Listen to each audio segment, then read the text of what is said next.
আওয়ামী লীগ করলে ওটা 7 খুন মাপ। চিন্ময় কৃষ্ণ দাস ইসকনের সাবেক নেতা, ইসকন থেকে তাকে বহিষ্কার করেছে, তাকে গ্রেপ্তার করেছে। ভারতের রাজধানী দিল্লিতে বিজেপি সরকারের ঘুম হারাম হয়ে গেল, ওরা আর ঘুমাতে পারছে। অসভ্যের মতো কথা বলেন সুরেন্দ্র বাবুরা। চিন্ময় কৃষ্ণ দাস ইসকনের সাবেক নেতা, ইসকন থেকে তাকে বহিষ্কার করেছে, তাকে গ্রেপ্তার করেছে। বিভিন্ন গোয়েন্দা সূত্রে তার কিছু রহস্যজনক কাজকর্ম পাওয়া গেছে, এমনকি ইসকন থেকেও তাকে বহিষ্কার করেছে, তাকে গ্রেপ্তার করেছে। আমার মনে হলো যে ভারতের রাজধানী দিল্লিতে বিজেপি সরকারের ঘুম হারাম হয়ে গেল, ওরা আর ঘুমাতে পারছে।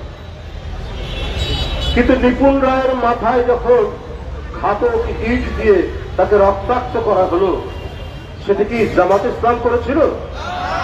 ওটা কি ও তো বিএনপির নেত্রী, অন্য কোন দল করেছে? দিল্লির এই দোচাখা নীতি, একটি কিশোর শ্রমিক বিশ্বজিৎ ঢাকা বিশ্ববিদ্যালয়, জগন্নাথ বিশ্ববিদ্যালয় থেকে ছাত্রলীগের ঘাতকরা হরতালের দিন তাকে কুপিয়ে কুপিয়ে যখন হত্যা করছে, সে আত্মচিৎকার করে বলল, আমি হিন্দু, আমি হিন্দু। কিন্তু তাকেও ওই বর্বর ছাত্রলীগ, ওই খুনি ছাত্রলীগ ন্যূনতম তারা মানবতাবোধ প্রকাশ করেনি, তাকে কুপিয়ে কুপিয়ে হত্যা করে। কোথায় সেই দিন দিল্লির পররাষ্ট্র সচিব, পররাষ্ট্রমন্ত্রী এবং কলকাতার শুভেন্দু বাবুরা? বড় বড় কথা বলেন, কুৎসিত কথা বলেন, অসভ্যের মতো কথা বলেন শুভেন্দু বাবুরা। কই সেদিন একটা স্টেটমেন্ট, একটা বিবৃতি দিলেন না কেন? নিপুণ রায় চৌধুরী, সে সুপ্রিম কোর্টের অ্যাডভোকেট, বিএনপির এই অঞ্চলের সভাপতি এবং বিএনপির জাতীয় নির্বাহী কমিটির সভাপতি, সেদিন একটাও স্টেটমেন্ট আসেনি কেন?